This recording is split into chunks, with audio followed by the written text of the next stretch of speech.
A well-lived sermon deserves a decent autopsy. Isn't that the best line I've given you all day today? A well-lived sermon deserves a decent autopsy.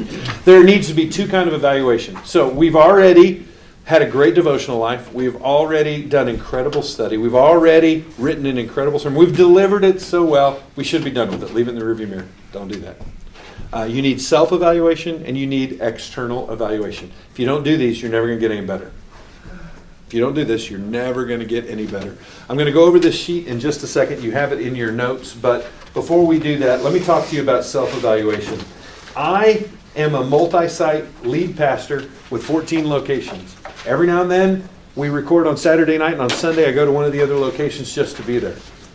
I do not preach when I go there. I sit on the pew with everybody in the congregation, and I watch myself preach.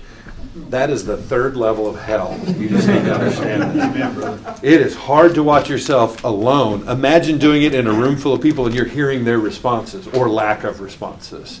But there is nothing more crystallizing as to what, when my wife has told me, you need to stop doing that, that's stupid. Right? I'm like, pfft. Then I go hear it with her crowd. I'm like, I got to stop doing that. That's stupid. You know what I mean? Because when you get in that context, you need self-evaluation. Every message, I need you to say those two words. Every message. I didn't hear you. One more time. Every message.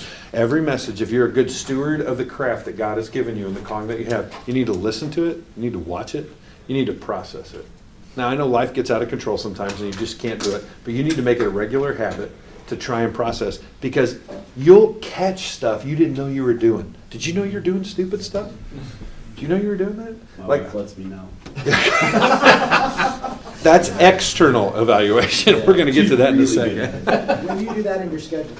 In my schedule, I usually listen to it whenever I've got drive time.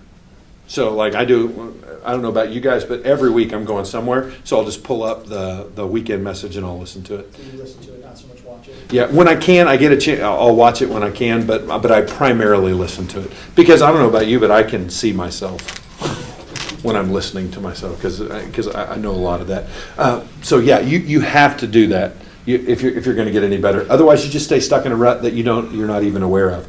And then external evaluation, it comes at two levels. First of all, I preach 3 times a weekend, same message. So on Saturday night, I have staff members, and you have to really train them if you have multiple services, that I want to have real answers. Don't pat me on the back.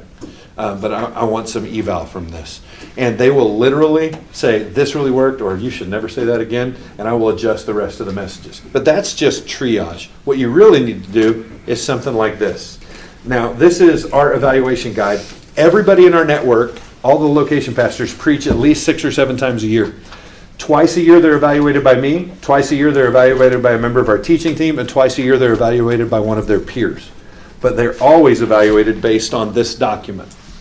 So they'll listen and watch the message. What are the 2 best things about the message? So we always want to start with the positive. Can I get an amen from anybody out there? We always want to start with positive. And then we have a section on exegesis and theology. This is all about the content and whether or not they're spot on. And by the way, you'll notice a 1 through 5, strongly agree, disagree. It adds up. We grade it. But the good news is, if you add all these up, you start off with extra credit. There's 110 potential points. Right? Nice. So we give everybody 10 points, just as grace. Then we have structured questions. This is all about how we did the message, not the content of the message, but the structure. On the second page, presentation, this is all the delivery stuff. So we just went through the first 3 sections, the D1, 2, 3, and then application. Look how much emphasis we put on application. It's got its own section right here and all this. I'm not going to go through each of these for you guys because that's just a document for you to use. And again, total of all 4 scores out of 100, but there's actually 110. Right? So we want to give, that's the grace that we give.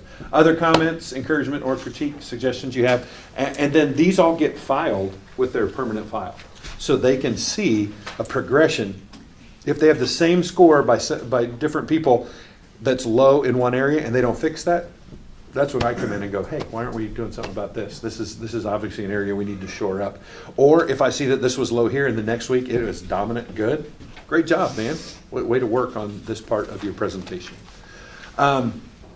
Which is going to lead us into the last section. Like I said, the most important part of this for me, I want to give you yet another break, grab some coffee or something else. But before we do, Dissection, we did it really fast, but that's just because you've got to find a group for self-examination and external examination. And I've tried to give you a resource that you can use as a way to at least model after that. Any questions or thoughts on examination? I know we did it faster than anything else, but it is still significantly one of those columns that's going to help you improve. Yes? I want to echo what he said, that I found some of the greatest improvement in the last few years just by watching game film. And so in our network of pastors, we say to each other a lot, that game film will never lie to you, but your family, and you'll lie to yourself about how you did.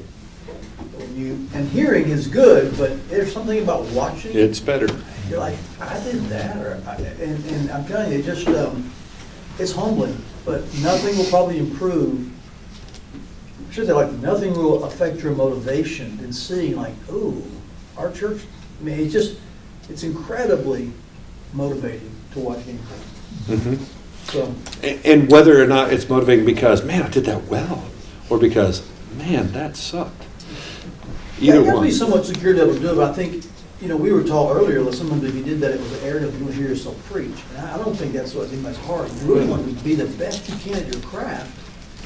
And so just hearing and listening, watching, it's just incredibly helpful. Maybe that's a better word to say. Those who listen to themselves preach and think that that's arrogant have not really listened to themselves preach. I have never gone back and went, dude, I am amazing. That is. I've heard people tell me that, like, I never hear myself preach because I don't want to act like I was good, or I don't want to hear it. Like they were afraid to hear it or something, like it would be like a proud moment. I thought, I wish I could hear it. But anyway, I echo what you're saying 100%. Yeah, you have to get invested in that. And then you have to have voices you learn to trust. Here's the issue, if I could give this to you as just a principle in all ministry. Even if you're critics, you ever have somebody who you don't invite their critique, and you don't even appreciate their critique, but they keep giving their critique? You know what I'm talking about? Here's what I found. There's a kernel of truth in it. Mm-hmm. Yeah. Even if you hate the way it comes and who it comes from, there's always a kernel of truth in it. And so listen to it, because it's not about them. It's about you improving and being faithful and obedient to what you have.